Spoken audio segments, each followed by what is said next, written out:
As-tu déjà ressenti, juste après avoir terminé ta prière, ce moment de silence où ton cœur bat encore au rythme de tes paroles? Ce court instant entre la fin du salam et le retour à la vie quotidienne, c'est là que se cache un secret immense, souvent négligé. Le dhikr après la prière. Beaucoup terminent leur salat et se lèvent aussitôt, sans réaliser qu'ils viennent de quitter la présence d'Allah alors que la porte du rappel est encore grande ouverte. Pourtant, c'est précisément à ce moment-là, lorsque ton âme est purifiée et ton cœur apaisé, que le dhikr agit avec la plus grande puissance. Mais qu'est-ce que le dhikr réellement? Ce mot signifie littéralement le rappel. C'est le fait de se souvenir d'Allah, de le mentionner avec la langue et de le ressentir avec le cœur. C'est une nourriture pour l'âme, une lumière pour le cœur et une protection contre l'oubli. Dans cette vidéo, nous allons découvrir ensemble le secret spirituel et caché du dhikr après chaque prière. Pourquoi il est placé à cet instant précis? Quels effets il a sur ton cœur et ton quotidien? Et comment le vivre avec une présence authentique?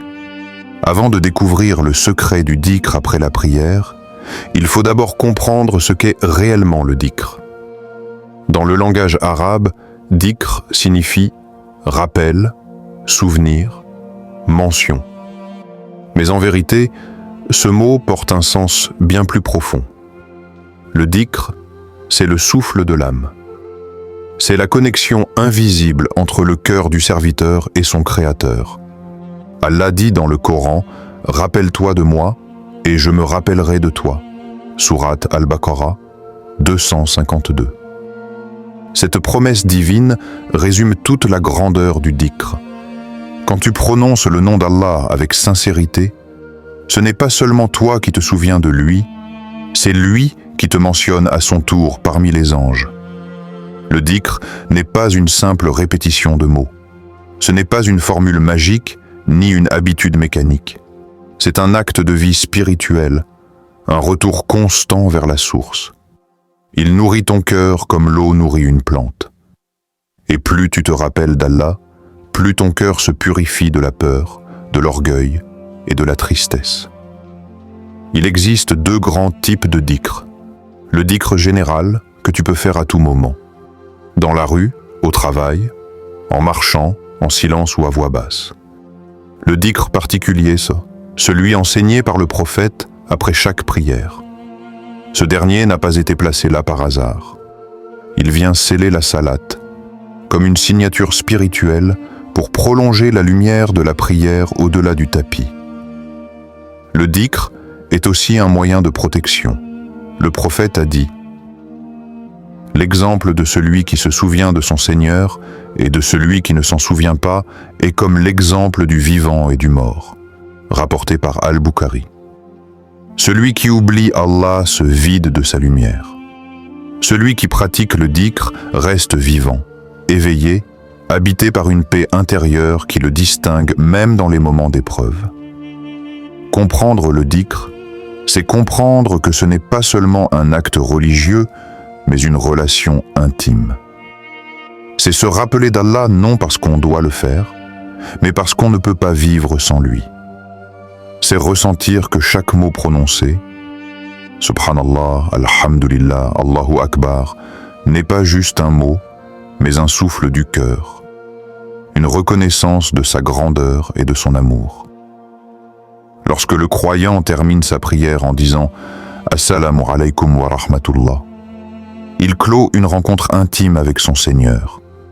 Mais cette rencontre n'est pas censée se terminer là.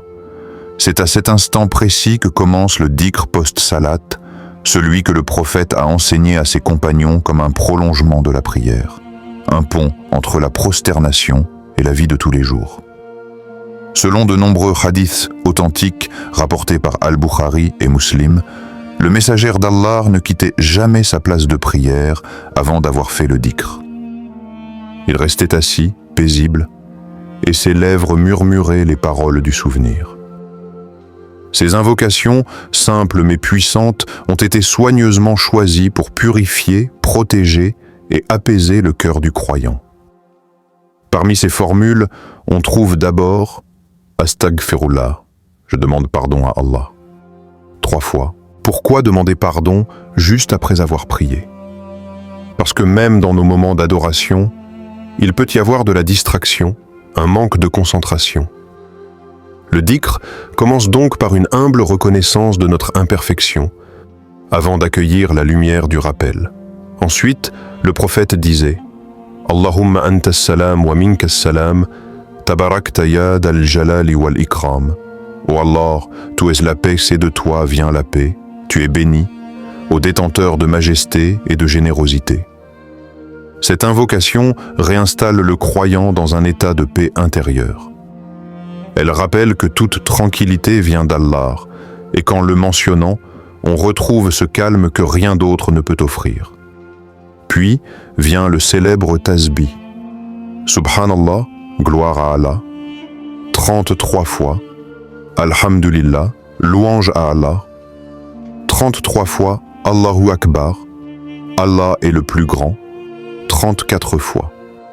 Ces formules sont comme les battements du cœur du croyant. Elles résument toute la foi, la reconnaissance de la perfection d'Allah, la gratitude pour ses bienfaits et la soumission à sa grandeur.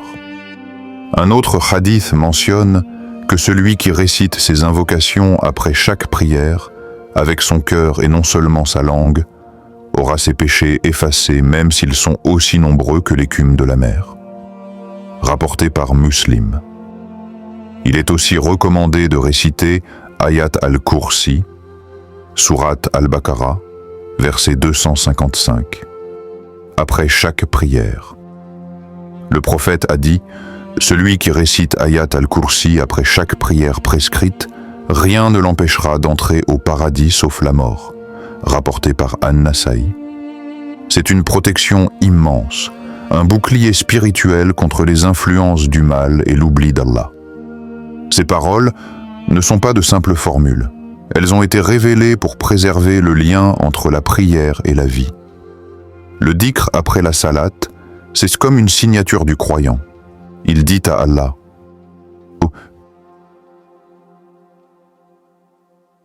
je ne t'oublie pas, même lorsque je quitte mon tapis. Quand on médite ces invocations, on comprend que leur but n'est pas seulement de prononcer des mots, mais de prolonger la présence d'Allah dans chaque instant du quotidien. Pourquoi le prophète nous a-t-il recommandé de faire le dhikr après la prière et non avant? Ce détail apparemment anodin cache en réalité un immense secret spirituel. La prière est un moment où le croyant se tient devant Allah totalement tourné vers lui. Durant ces quelques minutes, tout le reste du monde s'efface. Mais dès que le taslim est prononcé, la vie reprend son cours. Les pensées affluent, les préoccupations reviennent, et le cœur risque de retomber dans l'oubli. C'est là qu'intervient le dhikr. Il vient sceller la prière, comme on scelle un parfum dans un flacon pour en préserver l'arôme. Sans ce sceau, la douceur du contact avec Allah s'évapore trop vite. Le dhikr après la salat, c'est la prolongation de la présence divine. C'est un moyen de dire « Seigneur, même si mes lèvres ne récitent plus, mon cœur reste avec toi ». C'est une façon de ne pas rompre brutalement la connexion spirituelle, mais de la transformer doucement en lumière intérieure.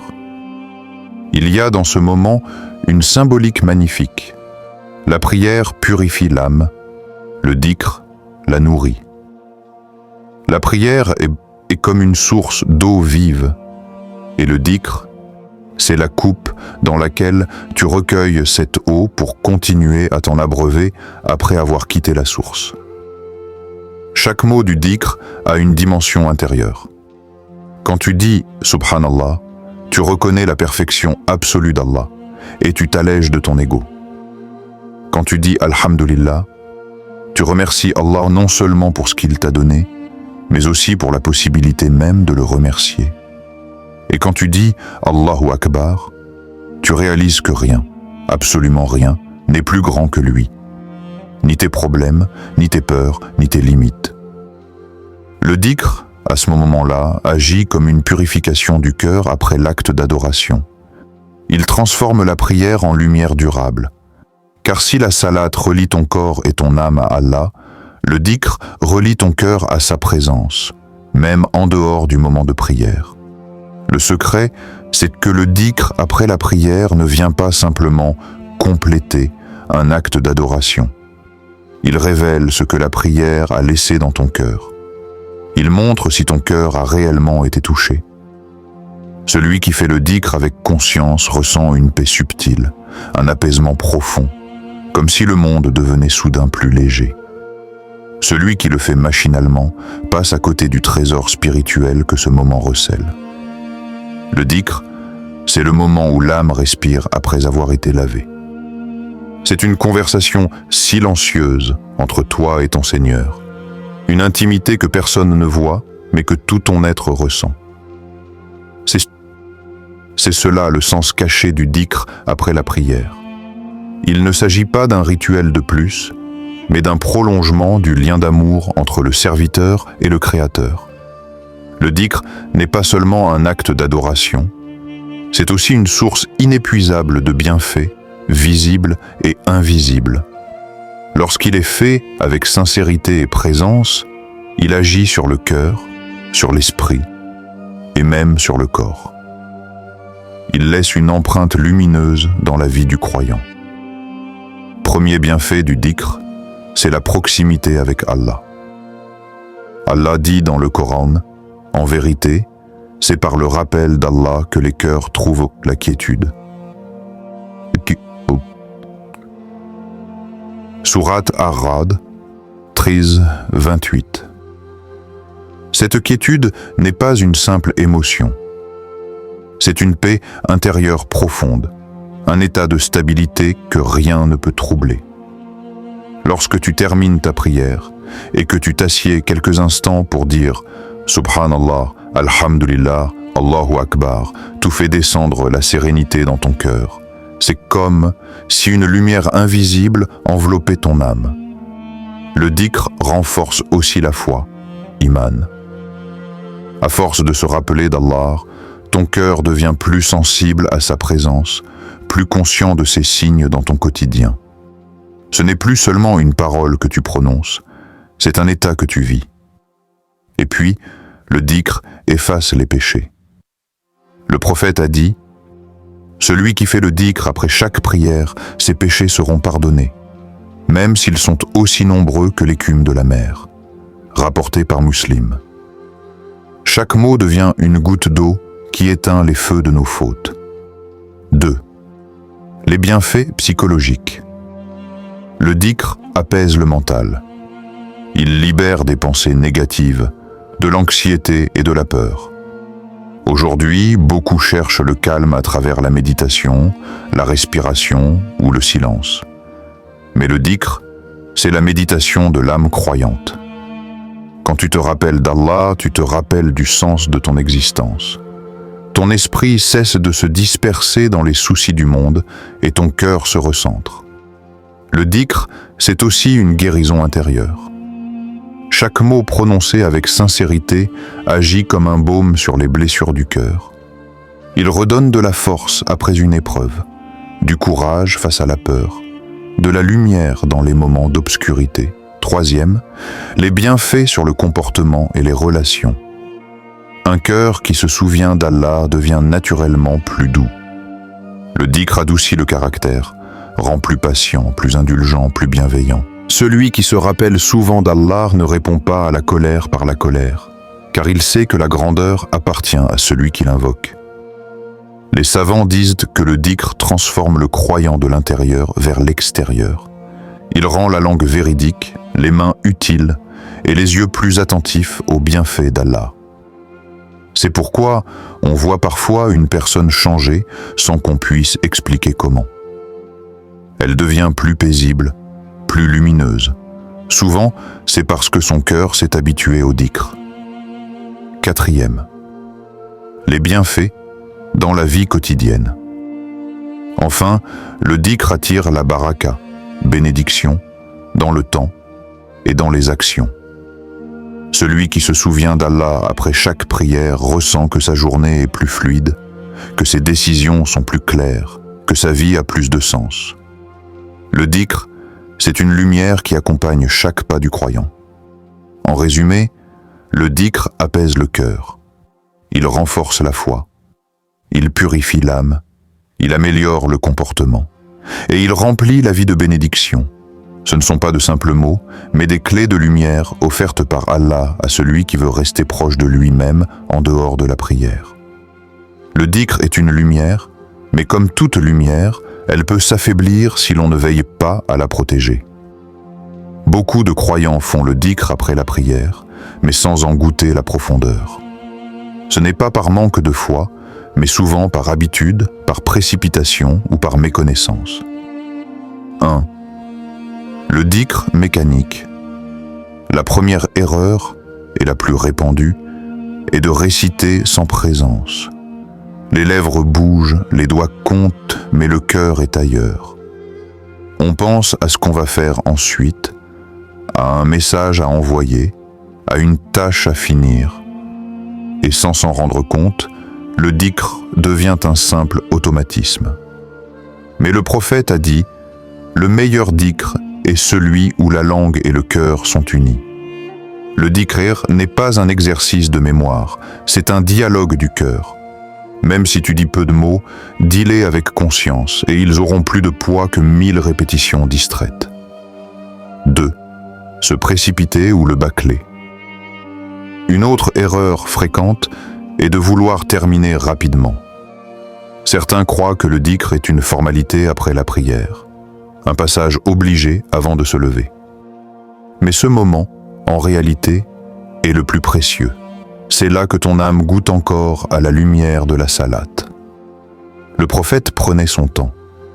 Il restait assis quelques instants, paisiblement, avant de se lever. Le dhikr n'est pas une course. C'est un repos pour le cœur. 3. Négliger le sens des paroles. Beaucoup récitent les formules sans comprendre leur signification. Dire Subhanallah sans méditer sur la perfection d'Allah, c'est comme contempler une mer sans en ressentir la beauté. Chaque mot du dhikr est une clé.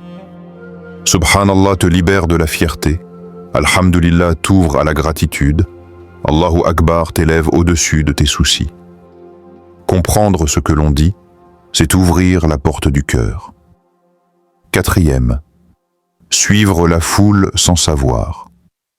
Il arrive aussi que certains fassent le dhikr uniquement parce que tout le monde le fait, sans en saisir l'esprit.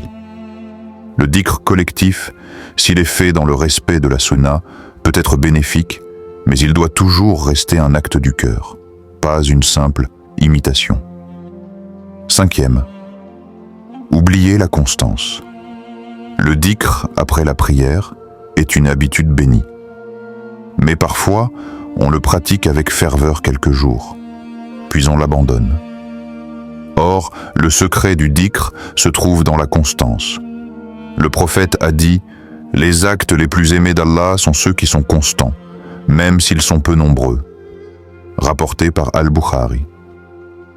Mieux vaut faire un dhikr sincère et régulier que de longues invocations occasionnelles faites sans cœur.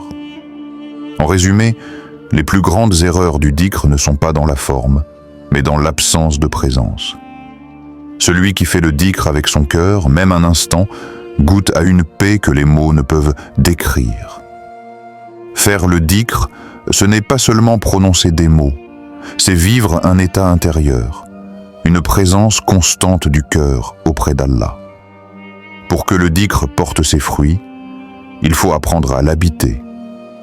Voici comment transformer ces instants après la prière en une véritable expérience spirituelle. 1. S'asseoir avec le cœur avant les lèvres.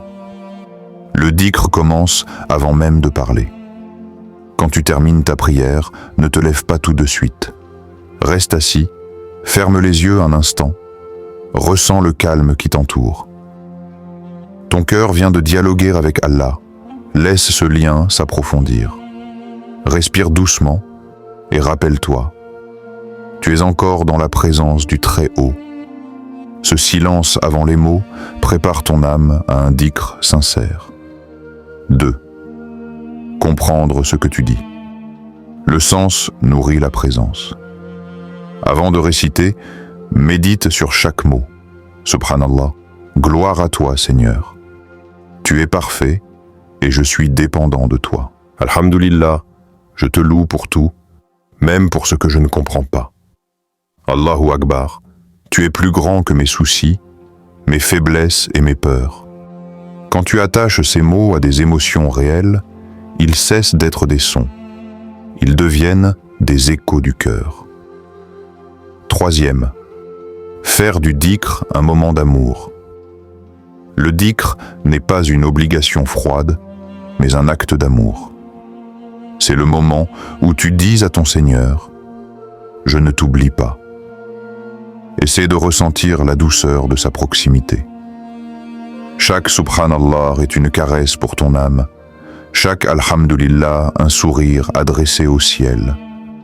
Quand tu fais le dhikr avec amour, tu sens que ce n'est plus toi qui le rappelle, c'est lui qui t'attire à lui. 4.